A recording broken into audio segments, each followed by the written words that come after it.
Assalamualaikum warahmatullahi wabarakatuh. Perkenalkan, nama saya Rowena Purba. Saya sebagai presenter yang akan membahas tentang pelayanan haji dan umroh. Nah, di sini kita akan bertanya-tanya sedikit kepada narasumber kita, yaitu Mbak Nurul Fauzia. Di sini kita akan memperkenalkan narasumber kita. Assalamualaikum Mbak Nurul. Waalaikumsalam. Apa kabar? Alhamdulillah. Alhamdulillah. Sehat kan? Alhamdulillah sehat. Alhamdulillah. Nah, di sini Mbak Nurul, saya akan bertanya-tanya tentang pelayanan haji dan umroh. Nah, di sini saya ingin bertanya sebelum kita berangkat haji, gitu kan.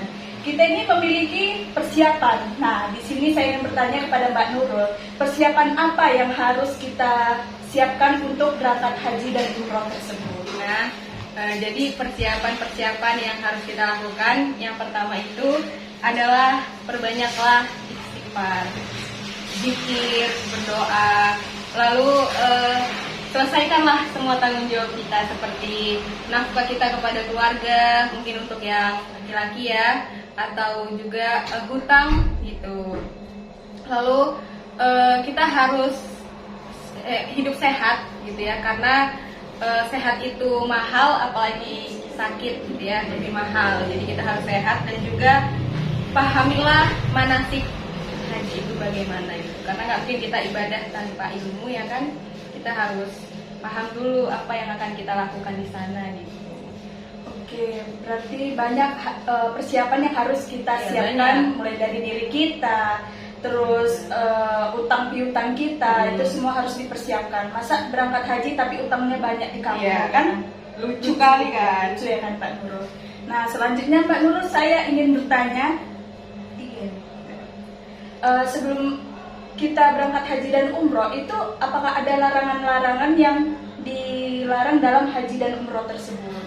Oh, pastinya ada ya, karena setiap ibadah nggak mungkin nggak ada larangannya, nggak mungkin suka-suka kita ya. Pasti ada larangan-larangan.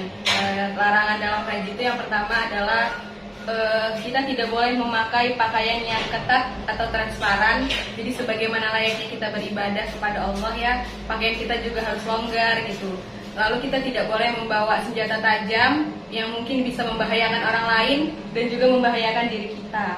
Dan selanjutnya kita juga nggak boleh nih bawa uang cash di dalam tas kita gitu, karena kita takut hal-hal yang tidak kita inginkan nanti terjadi pula ketika kita beribadah gitu. Jadi kan merepotkan gitu. Oke, berarti larangannya itu dalam Islam aja kita udah dilarang untuk berpakaian yang ketat-ketat atau transparan. Nah, berarti kita itu harus menutup semuanya gitu. Oh iya, untuk beribadah. Nah, selanjutnya saya ingin bertanya, dalam haji ini kan, apakah ada kiat-kiat dalam haji mabrur? Kalau untuk kiat-kiatnya ada juga. Yang pertama yaitu niat ya, niat dari kita, karena semua amalan itu tergantung niatnya gitu ya. Kita niat karena Allah, lalu kita juga harus menghindari ria. Nah, kita nggak boleh sombong, kita harus menghindari yang namanya ria. Lalu gunakanlah biaya yang halal gitu. Nah, jangan yang haram, apalagi sampai mencuri kan. Mencuri untuk berangkat haji. Tidak boleh. Masa mencuri untuk berangkat haji itu sangat tidak baik ya Pak. Kiat yang akan kita lakukan dalam keberangkatan haji tersebut. Nah, selanjutnya di sini saya ingin bertanya, apakah sebelum keberangkatan haji itu kita memiliki bimbingan gitu? Nah, bagaimana sih bimbingan tersebut gitu? Nah, kalau untuk bimbingan ini kita yang pertama harus lolos kuota dulu ya kan? Kita kuota, nanti kita akan diberikan buku nih, buku. Nah, buku itu berisi tentang tuntunan maksud saya tuntunan manasik haji, terus dia berisi tentang doa-doa gitu, dan juga apa yang biasa digunakan, zikir yang biasa digunakan ketika kita sedang haji dan umroh. Berarti kita itu walaupun nggak hafal zikir, doa apa, tapi kita mendapatkan buku bimbingan. Jadi jangan khawatir buat teman-teman yang ingin berangkat haji tetapi tidak hafal atau apa, karena kita sudah mendapatkan buku bimbingan untuk haji dan umroh. Nah, dan juga bimbingannya itu berbentuk dua ya, ada yang massal dan juga ada yang kelompok gitu. Oh, berarti kita mendapatkan dua bimbingan gitu ya Mbak.